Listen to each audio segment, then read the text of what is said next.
بسم اللہ الرحمن الرحیم۔ عزیز دوستو السلام علیکم۔ آج ہم فراموش شدہ گوہر انسانی کے متعلق بات کریں گے جس کو فطرت کہتے ہیں۔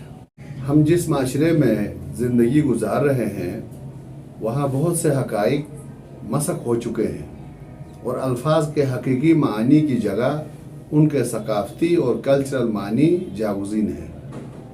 ایک ایسا معاشرہ جہاں علم و معرفت پر، دولت و ثروت کو، ظاہر کو باطن پر فوقیت دی جاتی ہو اور جس کے اقدار میں علم فروشی اور ضمیر فروشی شامل ہو، وہاں قرآنی حقائق سے دوری کچھ اچنبے کی بات نہیں ہے۔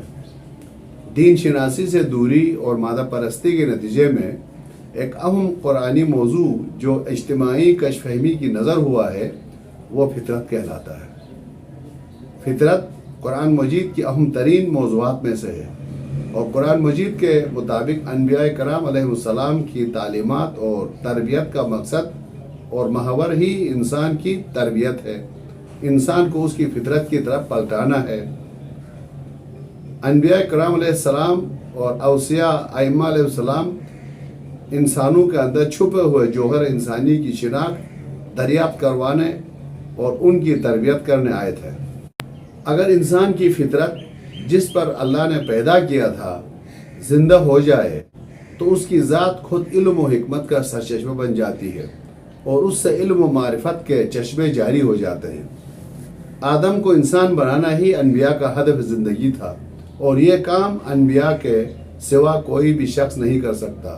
بقول شاعر کے بس کی دشوار ہے ہر کام کا آساں ہونا، آدمی کو بھی میسر نہیں انسان ہونا۔ میں تو حیران ہوں حیران نہیں ہے کوئی، آدمی اتنے ہیں انسان نہیں ہے کوئی۔ جب آدمی انسان کے صفات اپنے اندر پیدا کرنے میں کامیاب ہو جاتا ہے تو وہ نفس مطمئنہ بن جاتا ہے اور جب وہ اس مقام کو چھو لیتا ہے تو اللہ راضی ہو جاتا ہے، اللہ اس سے راضی ہو جاتا ہے اور وہ اللہ سے راضی ہو جاتا ہے، جس کا مصداق امام حسین علیہ السلام ہے، جو کہ آپ نے کربلا میں دیکھا کہ اللہ تعالیٰ کی طرف سے ندا آئی، اے حسین میں تجھ سے راضی تو مجھ سے راضی، لہٰذا اپنے رب کی طرف پلٹ آ۔ لیکن جب یہی انسان فطرت اور طبیعت کے معرکے میں شکست کھا جاتا ہے تو جانور سے بھی زیادہ بدتر ہو جاتا ہے، اسفل السافلین کا مصداق بن جاتا ہے، جن کی بہترین مثال یزید اور اس کے پیروکاروں کی ہے۔ وہ جانوروں سے بھی بدترین لوگ ہیں۔ جیسا کہ آپ نے مشاہدہ کیا ہوگا، جانور کبھی بھی پانی پی کر دوسرے جانور کا راستہ بند نہیں کرتا، کتنا ہی وحشی کیوں نہ ہو، پانی پی کر ہٹ جاتا ہے۔ لیکن جب انسان پست ہو جائے تو جن کے طفیل خدا نے پانی دیا ہو ان کو بھی پانی سے دور رکھنے کی کوشش کرتا ہے، جس کا نظارہ کربلا کے میدان میں ہوا، جب پانی نفس مطمئنہ کے مصداق دوش رسول مقبول صلی اللہ علیہ وسلم کے رونق زینت امام حسین علیہ السلام کے پاس تھا تو یزیدی فوج کے جانوروں تک کو پلایا، لیکن یہی پانی یزیدی وحشی جانوروں کے قبضے میں آیا تو آل رسول کے معصوم بچوں تک پہنچنے سے روک دیا۔ بس فطرت کی وجہ سے انسان اشرف المخلوقات اور مسجود ملائکہ بن جاتا ہے۔ وہی فطرت کہ اگر انسان کو اس کا سراغ مل جائے تو اس کے اندر اپنے رب کا سراغ پا لیتا ہے۔ وہی فطرت جس کا مل جانا ہی بندگی اور جس کا پروان چڑھنا ہی معراج انسانیت ہے۔ اسی فطرت کے مطابق خدا نے دین بنایا ہے۔ اسی لیے تمام مکتب فکر کے کتابوں میں ذکر ہوا ہے کہ ہر انسان فطرت پر پیدا ہوتا ہے، لیکن اس کے ماں باپ اور معاشرہ ہے جو اسے یہودی یا نصرانی بنا دیتے ہیں۔ انسان فطرت، طبیعت اور غریزے کے ملاپ کا نام ہے۔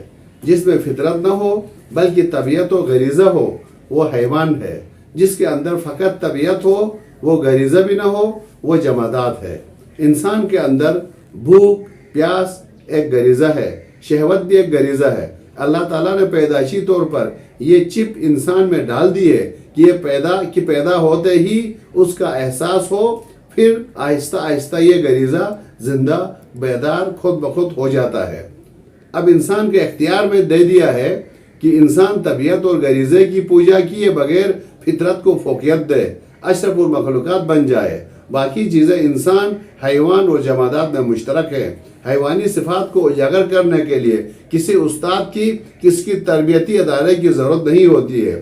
پس ایک ولگر اور کرپٹ معاشرے میں حیوانی خواہشات خود بخود نشو و نما پا جاتی ہیں، مشاہدہ اب کر رہے ہیں۔ بس اللہ تعالیٰ نے انبیاء اور ان کے وارثین کے لیے ایک اہم ذمہ داری عائد کی ہے، وہ ہے فطرت کی تربیت، پرورش اور ارتقاء۔ اور یہ ایک بتدریج عمل ہے۔ اگر انسان راہ فطرت ترک کر دے تو بے دین ہو جاتا ہے، اور اگر فطرت سے زیادہ ہی روگردہ ہو جائے تو وہ قاتل انبیاء اور